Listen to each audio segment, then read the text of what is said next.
Jeg tror, vi har begået en fejl en gang i fortiden ved at kriminalisere det. Og den fejl synes jeg, vi skal lave om på. Cannabisforbuddet er skabt her i USA og er så blevet eksporteret til resten af verden. Det er manden her, der har haft en helt afgørende indflydelse på ikke blot den amerikanske narkotikapolitik, men også politikken på verdensplan. Hans navn er Harry Anslinger. I mange år var han hovedmanden bag håndhævelsen af det amerikanske spiritusforbud, som blev indført i 1920, og som betød et totalforbud mod alkohol i USA. Det fik ikke folk til at holde op med at drikke alkohol. Folk skaffede sig blot drikkevarerne af illegal vej. Den trafik skulle Harry Anslingers særlige politistyrke forsøge at stoppe. Det var en umulig opgave, som havde kolossale omkostninger, og som virkelig gav den amerikanske mafia, som stod for den illegale spiritus, vind i sejlene. Efter 13 år ophævede man spiritusforbuddet. Forbuddet virkede ikke, og omkostningerne var for store.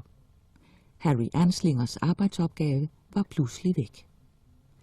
Men forude ventede en ny stor forbudspolitisk opgave, som skulle vise sig at blive udbredt til resten af verden.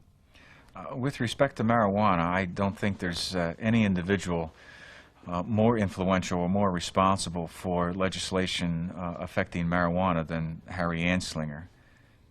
John McWilliams er professor på Pennsylvania University i USA. Initially, Anslinger was reluctant to support adding marijuana to the list of illegal drugs, but by 1935, certainly by 1936, he changed his position about 180 degrees, primarily for political reasons and also for very pragmatic reasons that it ensured him to better guarantee the existence of his bureau and to guarantee the autonomy of his bureau. And so that by 1936, he was a very ardent campaigner for criminalizing marijuana.